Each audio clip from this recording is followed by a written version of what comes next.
Welcome to European History with Dr. Brovkin.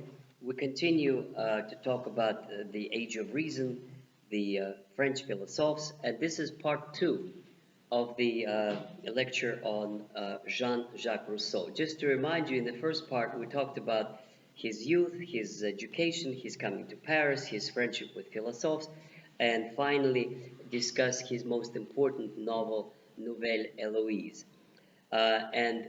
We stopped at the crucial events, 1762, when he wrote Du Contrat Social, the social contract, and this is what we're going to discuss now.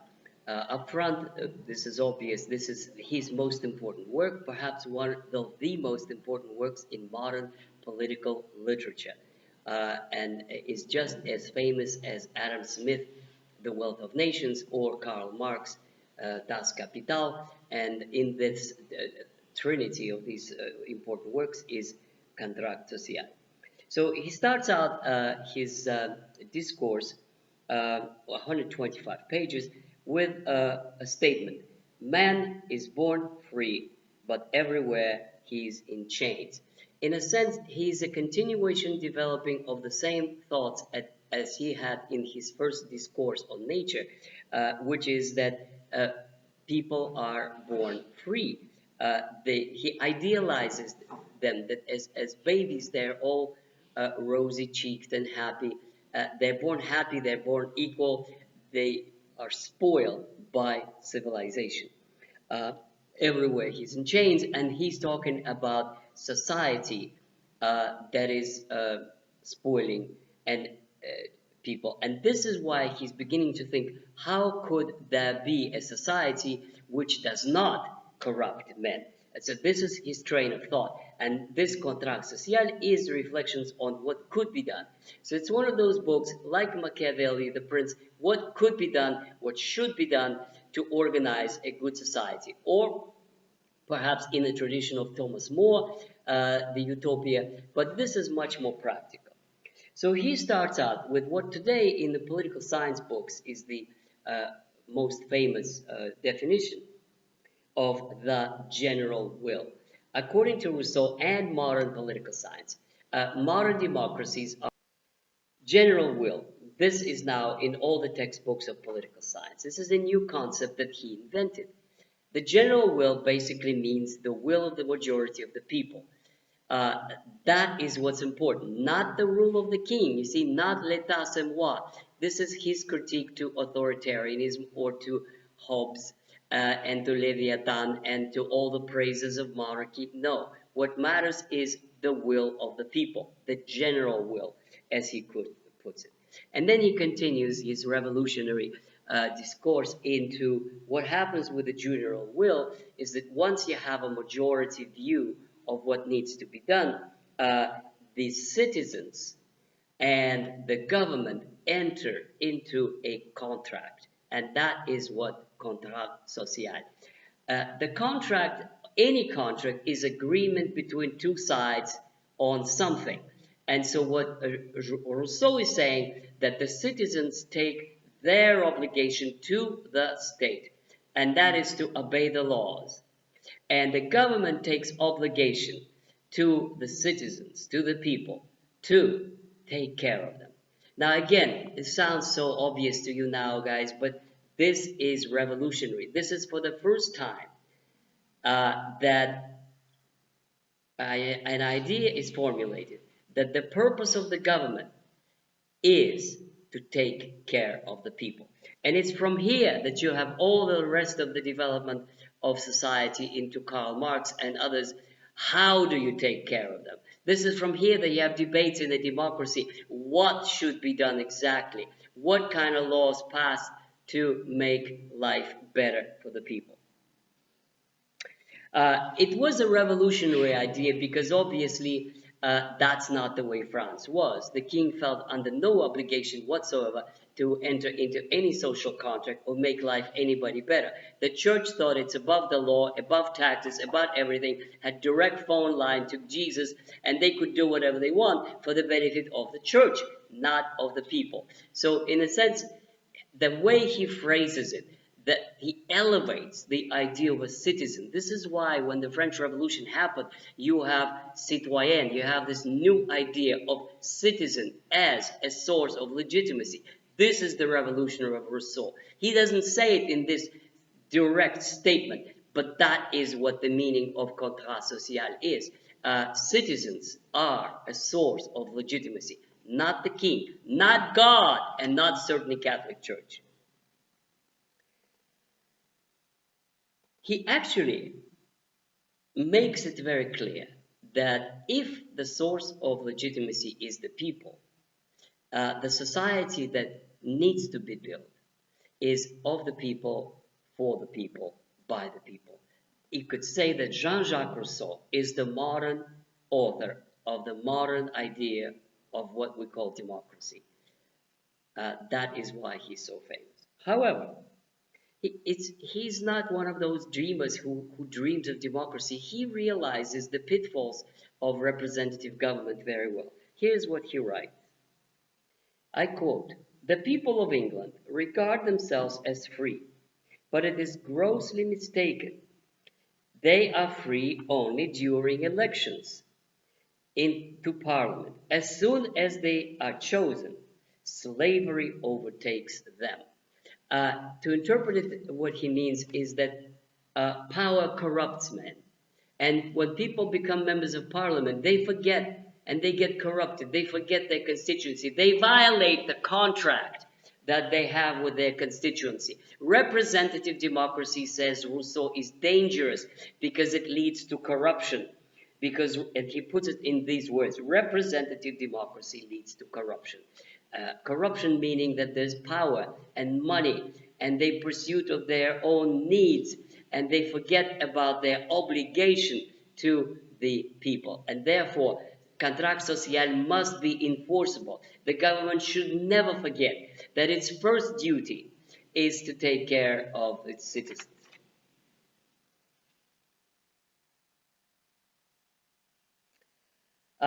He also doesn't have much good to say about Christianity, but not like Helvetius and Orbach because of the reason and because of the practical proof that things that in the Bible are fables that have no proof. He's basically saying that what's wrong with Christianity is that its focus is too much on afterlife. When you die and then you go to paradise. And your whole earthly life really is not that important according to Christianity. What matters is your salvation of the soul. As we recall, Luther was preoccupied not during what happens during his time, his life, but how to save your soul after you die. This is what's wrong with it. We have to focus, says Rousseau, on life now, how to make life of people here and now better, and not what happens after life. And this is the quote that I like very much. It shows his attitude to Christianity. True Christians are made to be slaves. In other words, if you want to have citizens who are responsible, who are ready to fulfill their obligation to the state, they couldn't be slaves. They couldn't be those that just think about going to paradise after they die. Rousseau asks another important question here that sometimes is overlooked. Is revolution necessary? Now think about it. I mean, to even oppose a question like this, you could be arrested and burned, where he was arrested. Is revolution necessary in France? He says, yes, but there are pitfalls in the revolution as well. And this is what he says, quote, "People accustomed to masters will not let mastery end, mistaking liberty for unchained license." To translate it into modern words basically means that people who are not ready for democracy will not create democracy. People who have been slaves and who have been obeying the orders of their masters will remain so even after revolution.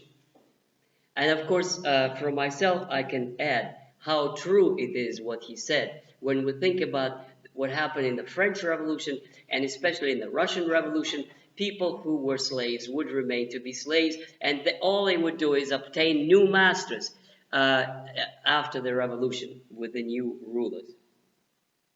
So Rousseau does unwittingly call for a revolution, but not necessarily a revolution that would change masters. A true revolution would be a moral revolution through education. This inevitably comes more and more again and again to the idea of moral revolution and virtue through education. He says, and this explains his break with the Philosophes, says, not reform, not just science, not just philosophers and kings, not just a government that would do good. You need a moral revolution. And that is what makes Rousseau contemporary even today. And that explains his quarrel with the Philosophes, who basically wanted to change society and create new institutions based on moral, based on natural law. So as we have just discovered, the whole development, intellectual development, Rousseau leads him in one direction, and that is his third and perhaps the most important one. What kind of education should there be? And this is what he writes in a new essay on education. Just upfront to tell you, these are the three big things that he said. One about passion and love, the way societies are organized in the free will, in the social contract, and the third one is in the novel called Emile, and that would be about education. So what is revolutionary in his next novel, Emile, and why is it so important, as important as the other two? He basically begins the story of how children should be treated and educated. He comes back to his idée fixe. How do you go? How do you create moral education? What do you have to do? Where does it come from? And he comes with absolutely revolutionary ideas. And first, he says, again, very simple things. Parents must love their children. Yeah, well, of course they do. How? And this is what he says. There should be nurturing. He says women should breastfeed their babies. Now, believe it or not, that was not done at that time, especially aristocratic women or anybody who had any money. They would, as soon as a child is born, he's given to a nurser, and she would be a peasant woman. He says no, and he establishes a new fashion. He created a revolution in families in France and then all over Europe. Women, when they give birth, they should nurture, they should love their children, should look at their babies and love them and breastfeed them. He establishes a new practice that is actually fashionable to the present day. You establish a personal bond with the child when you breastfeed. Then he goes on to say that education should not be dumped to some tutors and others. Parents should be the ones producing first education to their children. You could say it like this. Rousseau is the founder of the modern family. Rousseau created a modern family where you have assigned roles for the mother, for the father, and for the child. And he discusses in Emile their relationship and the way it should be. And in many, many ways, this is the way we still consider it, that it should be this way in our modern times. So, he says education of children should be pleasure. The children should themselves consider their education as pleasure, not as boredom, not as burden. The children, when they see their teachers, they should be excited with joy, as I'm sure you are. He basically introduces a new idea of how education is a discovery of yourself. It's a discovery of the goodness in yourself as you are, as a person. Education, first of all, starts with education of the body. So he's all in favor of sports and physical exercise. And only after you educate your body, you begin to discover your mind. He's one of those who many contemporary educators would agree. He says you should not reason with a child. The child likes rules. The child knows that he has to obey certain strictures that have to be gone through. When there's too much liberty, they lose control, they don't know what's going on, and they need instruction. And only after, from his writing, he says after the age of 12, you could start developing the child's reason. And that most of all has to do with moral character, not just study of sciences and logic and Latin and literature. All of this, says Rousseau, has to be subordinate to morality, to study the virtue and to inculcate a respect for the parents, for authority.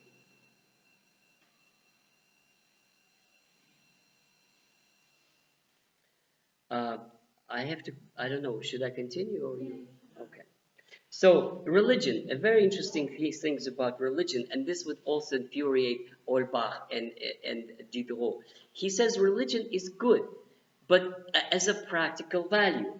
And he says this is something that a lot of people would agree today. He says it's useless to focus on contradictions in the Bible. Well, of course, there are all kinds of contradictions. It's useless to think of religion as a kind of a logical discourse that you find this is wrong and this is fables, this is a lie, as philosophers do, from Voltaire to Helvetius and Mesmer and others. He says no, the value of religion is in feeling. Well, this is what's unique about Rousseau. It's about passion. People love God. You don't need to convince them by logical argument that something is right and wrong. The value of religion, according to Rousseau, is in a feeling of love. And those people today who are, pretty much against organized religion, but they still consider them Christians, these people would say yes. The reason that religion is valuable is because you love God, because you love Jesus, or maybe God simply. It actually brings the virtue in you, this feeling. This is unique. Rousseau is the first and only of the French philosophers who has a positive thing to say about religion, and not on the scale of rational proof of a logic, but on the scale of feeling and passion. Now about the relationship of men and women, also very interesting. He actually says that there should be equality, that men and women are equal, but everybody has a role to play in their relationship. And he says women should be womanly, women should be female, women are beautiful, women are wonderful creatures of God. They are created to be loved. They're created to be loved and to cherished by men. Men should stop looking at women as outside of the family. They should focus on cultivating love for their wives and for their children. He truly created a kind of a new fashion of being good fathers, good husbands, as Volmar is in his previous novel. He created a kind of a new type of a relationship, praising family, praising happy family, where men love women as women and they do make children, but then they love their children as a result. So it's a kind of an absolutely new idea about a family relationship. In many ways, it's a blueprint for contemporary family. And in this, I would say, and I'm going to finish soon, Rousseau is probably the most revolutionary of all revolutionaries, because he's talking not about the social contract and changing of government. His revolution is a moral one. He did create a new type of education, a new type of family relation, a new role for the woman, a new role for the father as a man, as a lover, and as a father, and as a family member, and at the same time as a society member who enters into social contract with authority. Rousseau covered it all. He covered the way society should be organized from childhood to adult citizenship of a citizen, of grown-ups. So in this way, he's absolutely unique, and his contribution is unique. And let me just say a few words about what happened after. In 1762, when the novel appeared, there was an issued an order of his arrest. Uh, Obviously, everybody hated him. The government hated him. The Catholic Church hated him. The Philosophes hated him. He had to run.